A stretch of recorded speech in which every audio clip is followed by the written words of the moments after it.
नमस्कार. मार्गशीर्ष महिना म्हटलं की आठवणीत येते किंवा आठवते ती म्हणजे मार्गशीर्ष महिन्यातली गुरुवारची पूजा. दत्ततत्व मार्गशीर्ष महिन्यात प्रचंड प्रमाणात असतं आणि त्या तत्वाचा प्रत्येक व्यक्तीने लाभ घ्यावा म्हणूनच की काय मार्गशीर्ष महिन्यात गुरुवारी ही पूजा केली जाते महालक्ष्मी मातेची. कलियुगामध्ये प्रत्येकाला हवीशी असणारी आणि प्रत्येकाची मनोकामना पूर्ण करणारी ही मार्गशीर्ष महिन्यातलं जे पूजेचं व्रत आहे किंवा मार्गशीर्ष माता आहे, त्या पूजेविषयी एक 2-3 दिवसांपासून खूप फोन येत आहेत मला. तर मला वाटलं की मग ती सर्व माहिती आपणापर्यंत पण पोचवावी, की 11 तारखेला येणाऱ्या अमावस्याच्या दिवशी गुरुवार आहे. त्या दिवशी पूजा करायची की नाही करायची? माझं स्पष्ट असं मत आहे, की या दिवशी प्रत्येक भगिनीने नक्कीच पूजा करावी. का पूजा करावी?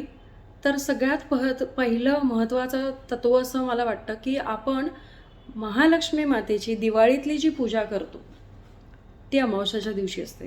त्याच्यामुळे मार्गशीर्ष महिन्यामध्ये मिळणारा हा अमावस्याचा दिवस आणि तोही गुरुवार येत असल्यामुळे नक्कीच पूजेला भाग करतो किंवा पूजेचा भाग बनतो.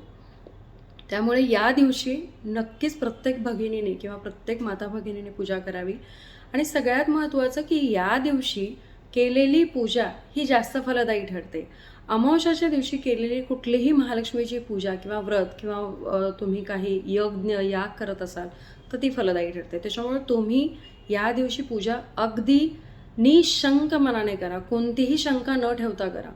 मी स्वतः पूजा करणार आहे. मी केलेल्या स्वतः पूजेचा व्हिडिओही अपलोड करेन. मला या वर्षी खरं तर मागचा गुरुवार होता तो मला मिळाला नाही, कारण आम्हाला काही अडचणी आल्या होत्या. सोयर आलं होतं, त्याच्यामुळे 10 दिवस ते करता नाही आलं. माझ्या सुदैवाने मला हा गुरुवार मिळतो आहे, त्याच्यामुळे मी पुन्हा कंटिन्यू ते गुरुवार ठेवणार आहे.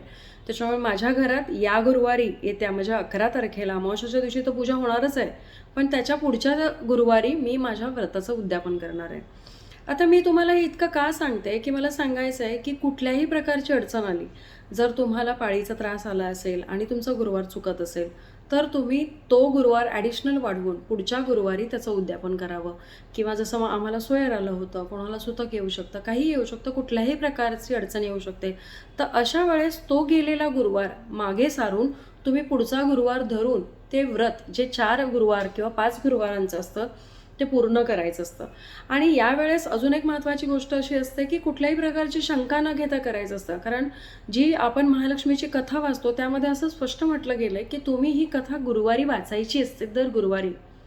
मग जर दर गुरुवारी कथा वाचायची आहे तर दर गुरुवारी या कथेचं जी पूजाविधी आहे तीही तुम्ही करू शकता.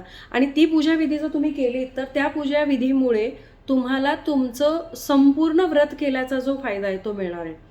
त्यामुळे कुठल्याही प्रकारची शंका कुशंका मनात न ठेवता हे पूजेचं व्रत प्रत्येक भगिनीने नक्की करा.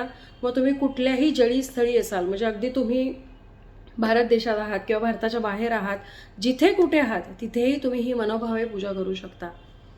एक ॲडिशनल गोष्ट तुम्हाला नक्की सांगते की अमावस्याच्या दिवशी पूजा येते, तर त्या दिवशी तुमच्या घरी तुम्ही स्वतः विष्णू सहस्त्रनामाचा जप त्या दिवशी केलात तर तो चांगला तुम्हाला फळ देईल. आणि त्याचबरोबर श्रीसूक्ताचंही पठण हे लक्ष्मी पूजेच्या दिवशी खूप लाभदायी मानलेलं आहे आणि त्याचे अनुभव खूप सुंदर येतात. त्याच्यामुळे तो तुम्ही नक्की घ्या. त्यामुळे मी माझ्या प्रत्येक व्यक्तीला किंवा असं म्हणेन की माझ्या प्रत्येक भगिनीला ही विनंती करेल की कुठल्याही प्रकारची शंका न ठेवता अगदी बिनधास्तपणे तुम्ही ही पूजा करा. शास्त्रोक्त पद्धतीने करा, जशी तुम्हाला येते तशी. आणि सगळ्यात महत्त्वाचं, प्रत्येक पूजा करताना भाव महत्त्वाचा असतो. त्याच्यामुळे तुम्ही केलेलं कोणतेही कारण, फक्त पूजाच नाही, तुम्ही कोणतंही कार्य करताय, तुम्ही कोणाशी तरी बोलताय, कोणाला काहीतरी सांगताय, त्यावेळेस तुमचा भाव हा अतिशय महत्त्वाचा असतो की तुम्ही कोणत्या भावनेने समोरच्याला सांगताय. इंटेन्शन म्हणू शकतो. सो ते महत्त्वाचं आहे. ते जर तुमचं स्थिर असेल, ते जर तुमचं सात्विक असेल, तर तुम्ही केलेलं प्रत्येक कार्य हे तुम्हाला फळ देतं. त्यामुळे निशंकपणे तुम्ही ही पूजा करा. आणि हो, तुम्हाला तुमच्या मित्रमैत्रिणींपर्यंत ही पोचवा की ही पूजा केली गेली पाहिजे, तर का केली गेली पाहिजे. आशा करते की तुम्हाला ही माहिती आवडली असेल आणि या माहितीमुळे तुमची अजून एका गुरुवारची पूजा संपन्न होणार असेल. तर मला यात खूप आनंद आहे. अशाच प्रकारे व्हिडिओ आपण पाहत राहू. आजच्यासाठी शुभम भवंतु. धन्यवाद.